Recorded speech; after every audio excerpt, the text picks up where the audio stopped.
I grew up around drinking. It was a part of our culture. And so I really thought that I was going to be nothing like that. In high school, I just was at a party and I remember drinking Goldschlager for the first time. It gave me something that I didn't realize that I needed. We got married in May, went on our honeymoon to Europe, which I barely remember. And I was supposed to go to work and I called in sick and it was like 9 a.m. and I just decided to pour myself, I don't know what it was, tequila or whiskey and get back in bed.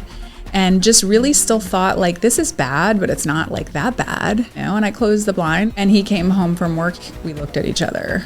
Like I was grieving. I just felt bad for myself. Here I am married. I have no future. I have no goals. Everything I thought that my life would look like at that time wasn't. Okay, I'm pregnant. Welcome to the Broken to Build podcast, a refuge for authenticity. Each episode, you'll be reminded that our scars are the foundation of our strengths. You will feel seen, known, and loved as you find beauty in the brokenness while you build the extraordinary life you were created to live. Hey there, welcome back to another episode of Broken to Build. Thank you so much for joining us.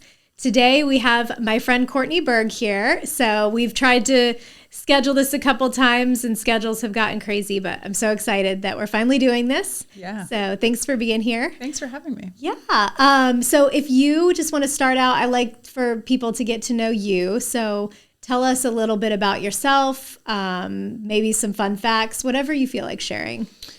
Yeah, I live right here in South Florida, down the road from you. Our kids ride the bus together. That's kind of a fun fact. Yep. I'm married for 10 years now. I have 4 kids, 9 and under. I'm a writer. I'm back in school. Fun facts. I have like 20 orchids that I take care of. That's kind of a fun fact. Oh, and they're all alive. They're all alive. Yeah, I love orchids. Okay. People think they're finicky, but they're not. They're very, you just kind of trim off the dead stuff and kind of leave them alone, you know, and then they bloom again. So I need to learn your ways because I kill everything I try to keep alive. Not children, just plants. I can't keep plants alive. Yeah, orchids are not as hard as we think. You know, and we also give up on them too soon. You know, they start to look a little scrawny and we just like throw them away. Yeah. Well, I would love to just delve right into your story because super interesting. You are 10 years sober. Is that correct? Yeah, 10 years. Amazing. Yes. And so I would love to just talk about that journey of addiction and that will lead into your book and what you've written and what you speak on and all of that good stuff. Yeah. So 10 years this past October, which is just, a testament to God's love and grace. But I grew up around drinking. Drinking was really prevalent in an Irish Catholic home. Yeah. I also have some Chippewa Indian in me, so there's just a lot of drinking. Sacramental drinking but it was a part of our culture, and I just always saw family members and close friends drink when they were happy, drink when they were sad, drink when they were bored, and so I really thought that I was going to be nothing like that. Yeah. I was a straight A student. I was captain of my soccer team. I was student government president. I had all the outside looking perfect. And in high school, I just was at a party and I remember drinking Goldschlager for the first time. Oh gosh, that was the worst. But why did we all drink that? It looked so pretty. Elementary, or not elementary, sorry, that's really early. We all drank it in high school and college and it was the worst, but it did look pretty. It did look pretty, and I can remember exactly the house I was at and exactly the time, and it gave me something that I didn't realize that I needed, which was just like warmth and comfort and that fiery cinnamon feeling, and then an escape. Like I was like, wow, this is good. And over the course of my junior and senior year, I just continued doing what I think a lot of high schoolers at the time were doing, which is like toying with drinking and, you know, being out and the peer pressure. Yep. And so that just carried with me through the years, and it got, slowly worse. And, you know, it wasn't until I had met my husband did we look at each other and go, whoa, this is a problem. You know, this is. Do you remember that moment? Like, do you remember having what was that moment or that epiphany? So we got married in May and went on our honeymoon to Europe, which I barely remember, which is sad but true. And we get home and it was October 10 years ago. And I was training at a local gym and I was supposed to go to work, and I called in sick because that's what I was kind of doing. I thought, here I have the guy, the car, the house, and I'm just empty. And I really thought that he was going to provide me this security that I longed for. And when he couldn't, because no man or partner or kid can complete you. Nobody can heal you like Jesus promises to. And I just was like, what now? And he came home from work one morning and it was like 9 a.m. and I just decided to pour myself, I don't know what it was, tequila or whiskey, and get back in bed. And just really still thought like, this is bad, but it's not like that bad. You know, that's the lie of the enemy. Like it's still not that bad. Fine. And I turned on the Today Show and Hoda and Kathy Lee were drinking wine because that's what they used to do. And I thought, well, this is funny. And, you know, and I closed the blinds and I just was like, I have a couple hours here to just do nothing. And he came home from work. He had forgotten something and walked in, and it was just like, we looked at each other. And we talk about it now as like the best, worst time. Because he'll share that like he didn't know what was wrong with me. Like he knew something was off, but he started feeling crazy. And that's what happens with addiction, is that people that love an addict start to think that they are not seeing it clearly. Maybe I'm overreacting. Maybe this is normal. Or and you start, and the lies start to just infuse the family system. And so the next day I checked into rehab. I was like, if we don't go now, I'll never go, because I knew I would talk myself out of it. So I went into a 30-day treatment, and that was the beginning of that. So what were some of the most significant challenges that you faced in early recovery? Like maybe tell me about your experience of getting home and things being different. And then if there's any challenges that you faced at the beginning of that. Sure.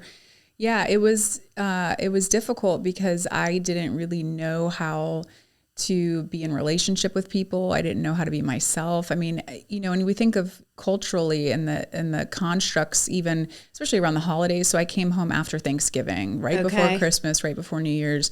You know, you get a pedicure, you can have a mimosa now. You go to a birthday party, there's like handles of stuff out. You go to happy hour, you go to any celebration. It's just, I mean, it's Christmas a part party. of Christmas party. I mean, anything and everywhere, it's part of what we do. And so I didn't know how to do life. I didn't know how to hang out with some of my old friends who didn't understand sobriety or supporting somebody that was newly sober. And so I just didn't. I stayed home for a really long time. And I actually read this book, which I just ordered for a friend recently, and I'll share it. It's called Living Sober, and it's written by an anonymous writer, but it really gave me practical tools on like, you know, what do you carry in your hand when you're out at a like dinner party? Like it's uncomfortable. Absolutely. Not anymore, thankfully, but it is. And so just learning new ways, like new friendships, and, you know, even just how to be a wife to my new husband. I mean, I just felt naked. That makes so much sense. And I never really thought about it before, because I was a huge partier back in the day in high school and college. And when we would go out dancing after, I quit drinking at some point because I just didn't feel good. And I was like, I can't live life like this. And so I quit drinking for a while, and we would go out with friends and we go dancing, and I could totally go dancing.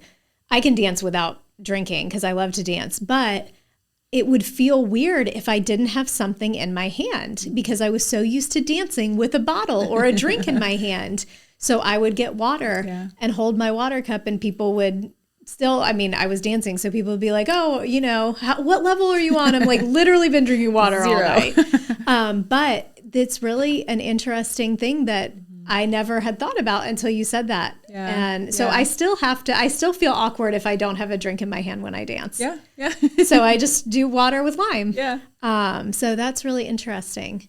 And then, so, was that a lonely, because you said you would just stay home. Did that feel really isolating? Felt like a death to me. One of the things we had to do in treatment was write a letter breaking up with alcohol or our drug of choice because it was my best friend. Yeah. I mean, I had nobody to turn to. I grew up in a Catholic church, but I didn't have a relationship with Christ. I didn't understand how to rely on God. I didn't have a prayer. I wasn't reading my Bible. I knew none of that. I just was completely gutted. I felt like it was like I was grieving. Yeah. And I also was like wallowing in self-pity. I just felt bad for myself. Here I am married. I have no future. I have no goals. Everything I thought that my life would look like at that time wasn't that. Yeah. And I was embarrassed. I was ashamed. I didn't want anybody to know. I mean, at Thanksgiving, I was like detoxing with people. Like it was just terrible and horrific. And I just didn't have any dignity for myself. And I just couldn't see what the Lord had in it for me. Mm-hmm. And then also my family, like they were still drinking. And so not only was I having to like break up with this thing that had given me so much for so long, because it did. I mean, it caused a lot of problems, but it gave me a lot of relief and it gave me a lot of comfort. The life as I knew it was over, and I couldn't go to my parents' house. I couldn't go see my brothers. I couldn't be around that anymore. Mm-hmm. And so there was a lot of, loneliness during that time. Yeah. So when did all of that start to, where was the light at the end of the tunnel that you started to see that? Well, I got pregnant. Oh. That's a good light. I was like, oh, okay, I'm pregnant. Like now I get to decide. And it wasn't just about me anymore. And it wasn't just about, what I thought my life was going to be. Now we get to design a future for our family. Yeah. And that was exciting and daunting and overwhelming. But I was like, okay, what do we want differently for our kids? And my husband has, alcoholism in his background with his biological father. And so we knew like this was an area that we had to guard against. Okay. Thankfully for the Lord, he's really walked us down a path where we were able to, not perfectly, but design a beautiful life for ourselves. But definitely getting pregnant, I felt a light and I felt like a glimmer of hope that, it's going to make me cry, but that the Lord, can heal 2 generations. Yeah. Yeah. Where did faith come in? Because you were raised Catholic. You said you didn't have much of a relationship with God. You went through recovery rehab recovery. You're pregnant now. Yeah. At what point did faith come in? I think just having a baby in your belly, you're like, I have no control over this. Like I feel like being pregnant and, you're trying to eat the right things and you're trying to take the vitamins and you're trying your best to but it's literally out of your control. I mean, having a baby in your womb is just a miracle of God. Mm-hmm. I mean, and I think during that time, my husband he knew I was always into journaling and writing. And he's like, I really think that you should just get back to writing, because when my drinking got really bad, I couldn't focus. I couldn't write. Yeah. I couldn't formulate thought. And so during the course of writing again, I think that I wasn't just writing to anybody. I was writing with God. Mm-hmm. I was really just journaling with him and processing on paper while I was pregnant. And then it was like my blog started, and then social media. And then it's even to this day, it's still a way in which I feel like I connect with God the most. And my faith, is really found on paper. So was that the plan then, as far as when you started writing? Did you know where it would lead, or you were just doing it for you or for an outlet and to connect with the Lord? And yeah, no, it was totally an outlet. I was just lonely and pregnant and had no friends. We've all been there, guys. No judgment. How do I make a blog? Yeah. I mean, and I was like sharing it with a couple of friends, and then I was like, I remember looking on like social media for the first time and going, how do I connect this? And just was winging it. But then people would email me back, and I was like, oh my gosh, like people are struggling with boundaries with their families. People are trying to design a family of their own, and they don't know how either. Like there's other women like me. And I felt like by me sharing my story, I was able to connect and be encouraged by other women. Mm-hmm. And then the shame started to go away because I was still feeling very ashamed and like I'm a failure, even in recovery. And I think that's something that's not talked about a lot too, is like you can remove the drink or the drug and be sober, but you can still feel very ashamed that like I have this thing. Right. And so, connecting with the women was really, therapeutic for me. I love that. And I once heard a pastor say that someone told him to speak or write about your weakness because you'll never run out of things to write about. Yeah. But that's really what connects us. And that's where Broken to Build kind of came from. But that's what you were finding. You were writing in the process. It wasn't like, oh, I'm writing from a place of I've mastered this and you guys can come up to my level. You're writing from a space of like, I'm figuring this out. Totally. And then women were drawn to that and being like, oh, I'm figuring that out too. And I love that the Lord uses us in our weaknesses like that. He really does. I love that. And so it eventually became a blog and then a book. Yeah, it was a blog, and then social media grew, and then I started writing a book, and I thought, this is whack because like, what am I writing about? But it was just like this manuscript kept coming, and I would be in the shower thinking about, oh, that would be really great. That's going to go in that chapter. And I just couldn't stop obsessing. Laying it out. Yes. And like the fire was burning. And then, it was the Lord opened up an opportunity to get a book deal, and then boom. And it will be a year actually this week that the book has been published. So that's awesome. Yeah. And so it's called Loyal to a Fault. Loyal to a Fault. Have you seen, what's been your favorite story that someone has maybe brought to you, that how your book has encouraged them or helped them? I think, I never want to see a family suffer or hurt, but I think what is beautiful is seeing God's like redemption for some relationships, meaning, we think when we set up boundaries or we decide, okay, I'm going to do things different than maybe the way I was raised. Yeah. There's going to be some hurt involved. And that's unavoidable. I write about in the book that there's a choice. There's the pain of staying the same or the pain of change. Yep. But you can live in pain. Choose your hard. You've got to choose your hard. And so I think when women write to me and say, hey, I started setting these boundaries. I'm doing things differently in my own family. I'm walking in the way of the Lord.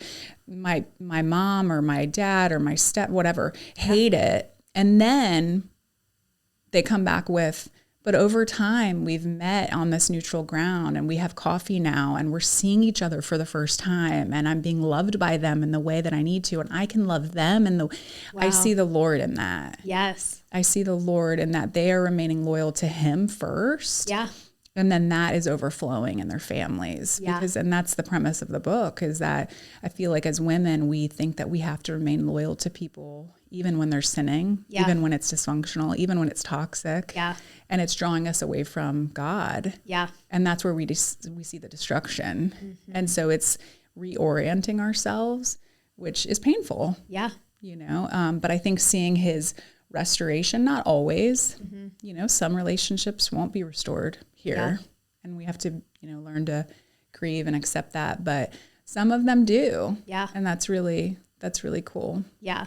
What has, with you implementing these boundaries, because obviously that process of becoming sober and then boundaries and all of, how do those two messages, how have they tied into your life and how are they related?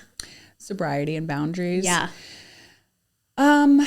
Sobriety was just the beginning for me in that I feel like my life is built upon Christ, but I wasn't able to know him better until I got sober.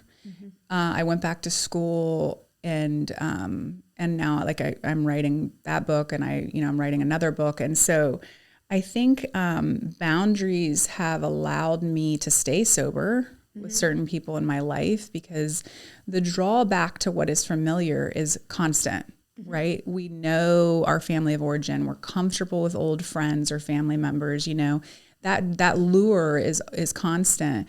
But, boundaries have ensured that I'm guarding the next best thing for me and my family. Yep. And sometimes I don't know what that is, but I know it'll be good. Yeah. And so I think sobriety just was the beginning of that practice for me. But now, boundaries are in all parts of my life every day, whether it's the school asking me to do 10 more things, for my kids, or my kids asking me for that third cookie, or, my husband and I working things out. Boundaries are everywhere. Yeah.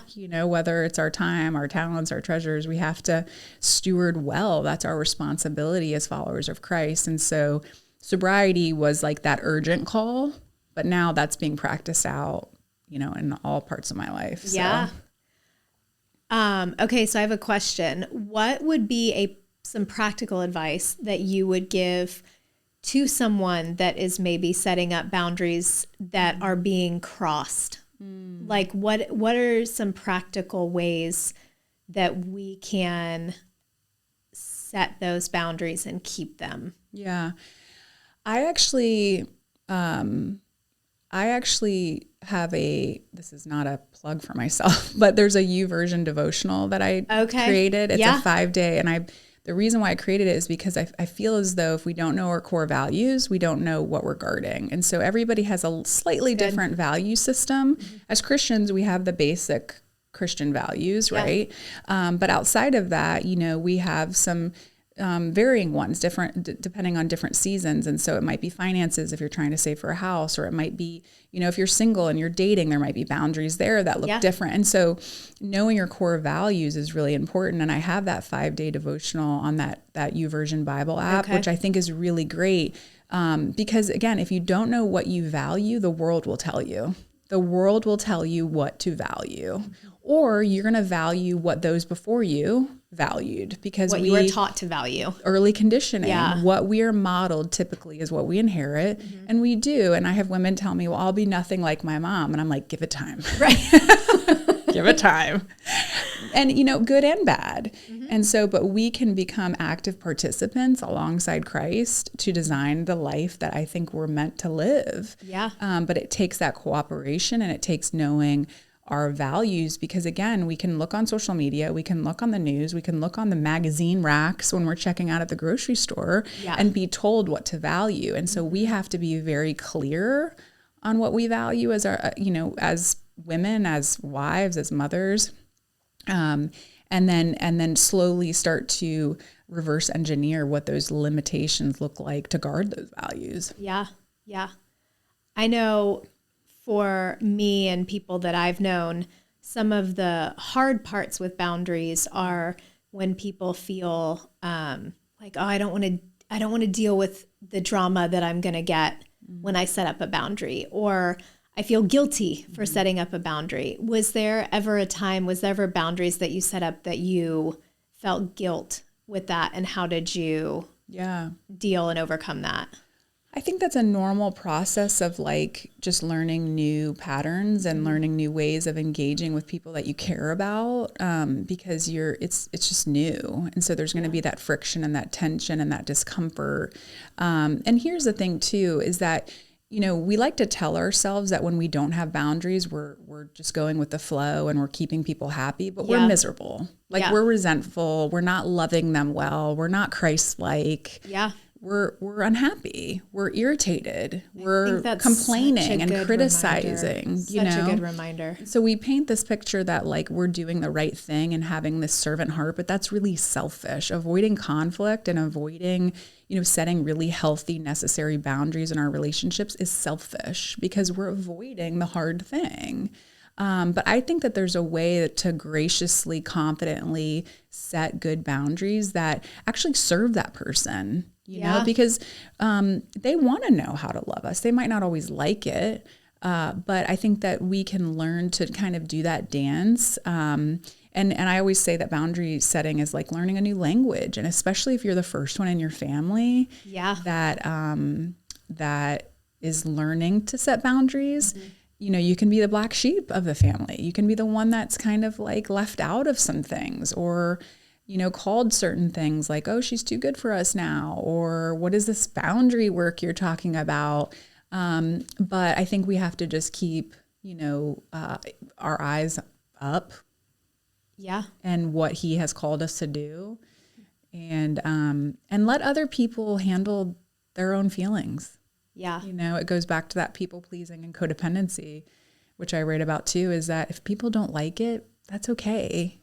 That's okay. You know, we're not called to get people to like us. And setting boundaries with anyone is hard, but especially when it comes to family. And because, I love the way that you talked about breaking that mold. It might be something that you're breaking the mold of, and it's hard to be the first to do that. It totally is. It's hard. But like you said, it's choosing that good heart. It's, you know, and our families and our friendships deserve better. And again, there's a way to do it graciously and kindly. I think that what happens is we let it go on for so long that we don't have limits in our relationships, that we explode, or we spend time blaming that person for our unhappiness.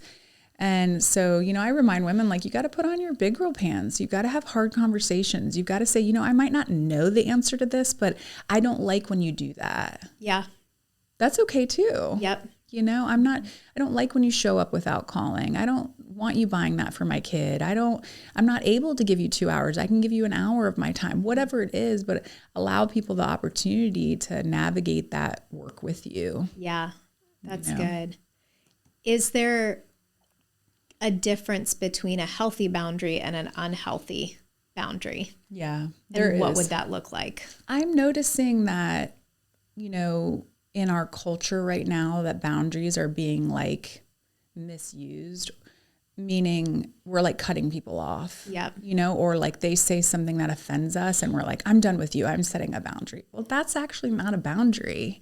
You know, boundaries allow us to work through difficult things, or even love difficult people. You know, sometimes in certain situations, we do need to like discontinue a relationship, right? Like if it's abusive, or if, you know, it's just really at that point. But more times than not, it's not that, you know, more times than not, boundaries allow us to be in relationship with hard people. And so I do think that they are being misused, or people that just don't feel like dealing and having those hard conversations, or their mom just upsets them and they say, I'm setting a boundary, I'm just not talking to you.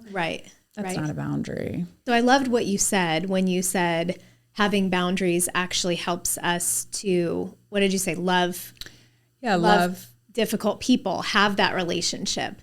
And I know for me personally, there have been times in my life where the boundaries aren't set, and I tend to be an avoider. And sometimes they're not even boundaries that are supposed to be set by me, but maybe my husband or someone else. And so it's not my job to set the boundary, but I can see where boundaries would help bridge that gap of a relationship, rather than me be like, you know, this person's toxic and they push past every boundary that has been set. So I am just an avoider, and I won't talk to you. I won't see you. I won't do any of those things. So I love that you said that they're actually in place to help you have relationship with difficult people. They do. They are. I mean, you know, sometimes people use boundaries as a way to distance themselves from difficult people, but that's not a boundary. You know, boundaries help us love difficult people well. And also, we're difficult. Like, I don't think that you know, but we can be difficult too. And I also think that the word toxic gets tossed around a lot. And what I think it means sometimes is, I just don't have the patience to tolerate you, you know, and that's not toxic. We need to have, you know, a real clear perspective on that. And, take the initiative, take the responsibility to say, okay, I'm going to learn how to communicate a limit here so that, I can be around you. Yeah. And that will serve my family in some capacity, but it has to start with that willingness to have those hard conversations. Yeah. Yep. So I want to come back. You had mentioned shame before, that feeling of shame in relationship to the struggle with alcohol in relationship to some of the, how do shame and boundaries relate? A couple different ways. I feel like, when we start to set boundaries, especially with our family of origin, so consider your mom, dad, siblings, maybe your cousins or close people that you grew up with, that's your family of origin. When we start to set limits, what we're doing is we're actually exposing some unhealthy patterns that have probably always existed, but we haven't always talked about. Yeah. And so when we do that, there can be a lot of shame that comes up with that, because we're starting to look at maybe our childhood. We're starting to say, wow, this wasn't healthy. Wow, this wasn't appropriate. And that's also why, it's important to consider, like, what have I been taught about keeping secrets? Hiding people's baggage, or there's a saying of don't air out your family's dirty laundry. Right. And it's like, what are we doing with that statement? And how is that going against scripture? How is that going against, our legacy and what we're trying to leave and promote for the next generation, you know? And so I think sometimes for, the premise of loving people well, we think that we have to keep those secrets, but that's where we live in that shame. Yeah. And so it can be difficult, to start having those hard conversations about, hey, this isn't working, or hey, and it can get sticky. I've had women come to me and say, I told my sister you can't be cheating on your husband, or I told my dad, listen, you can't get drunk on Thanksgiving anymore and come over here and talk like that. Yeah. I mean, we're exposing stuff about people that we've probably hid or that's denied. That's uncomfortable for the people to be, for them, for you, and for you. Yeah. Because you've actually been a part of the problem. Yeah. And we don't like to admit that. Yep. Permissiveness, loving people through their weakness, through their sin, is not the same as being permissive to it. Yeah. And we're called to go to somebody and say, hey, listen, you're better than this. Yep. And I expect you to do that for me. Right. That's love. Yes. Love is not hiding or denying sinful behavior. So shame is totally, and the enemy is totally wrapped up in that. But I think exposing things to the light and allowing the Lord to work in our families is the best. Yep. And the shame, like you mentioned earlier, shame kind of grows in the dark. Like it thrives in the dark. But as soon as we bring that to light, the shame will kind of dissipate. It does. And we think we're protecting people, but we're not. We're protecting the unhealthy behavior. We're protecting the perpetuation of the drinking or the pornography use or the gambling or whatever it is. Yeah. We think that we're helping them. We're not. We're hurting them. Yeah. And we're not rocking the boat. We're just keeping the peace. Right. So yeah, absolutely. We have people that I'm sure are listening that are both in the situation that you have been in, that are maybe struggling with alcohol or some sort of addictive tendency, and then people that are in the community of someone that might be struggling. So what would you say to those two people? Yeah, that's a great question. In sobriety, quote unquote, they talk about rock bottom, and they talk about, you're not going to be able to get somebody sober or keep somebody sober. And I think that that's true. However, I remember the Lord nudging me that you're better than this, and I think that if somebody's watching or listening to this and they feel as though there's got to be more, there's got to be more than this. There's got to be more than pouring myself another drink. There's got to be more than being hungover or ashamed or feeling like I'm hiding this thing. Yeah. I would just speak that over them today. And And just also encourage them that they don't have to hit a rock bottom to decide, today for a better future for themselves or their family. I don't believe we have to ruin our marriages or get a DUI or lose our job in order to decide that this isn't working for me anymore. And I don't know what the future looks like, but I'm going to take that next step and I'm just going to try. Yeah. As far as the people that are surrounding somebody that they believe has an addiction problem, I wish people that loved me, 10, 12, 15 years ago, would have said something.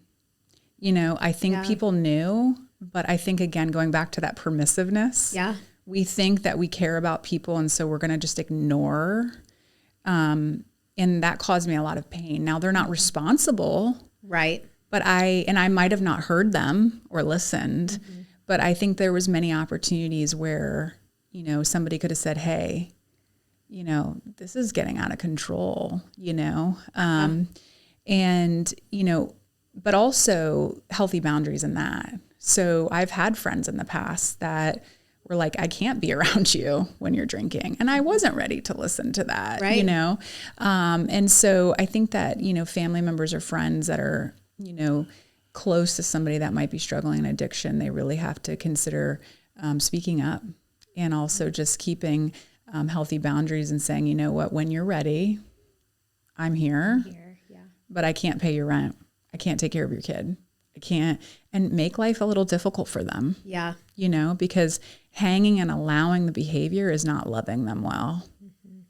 And I think that like I said before, our friendships and our relationships deserve better. Yeah. And sometimes we have to go through those lonely, hard seasons in order to clarify, like, okay, Lord, you do have better things for me. Yeah. And that could be someone's rock bottom, even though it's not rock bottom. It's like, oh, I lost the person that took care of my kids and now I need to function better. That could be the thing that really helps push someone to do better. Totally. So I love that. A lot of the things that you've spoken about today are probably all in your book. Can you tell everyone where to get that, where to follow you? Yeah. CourtneyJBerg.com. And then my social handles are Courtney J. Berg, B-U-R-G. Cool. Awesome. Well, thank you so much for being here. I've loved this conversation. It's so helpful for me. It's encouraging for me that, and challenging in the best way, that there are some boundaries that need to be set, and to do a better job at that. So I appreciate your wisdom on it. And thank you so much for joining us for this week's episode of Broken to Build. And we will see you next week for the season finale of season 1 of Broken to Build. Don't miss it.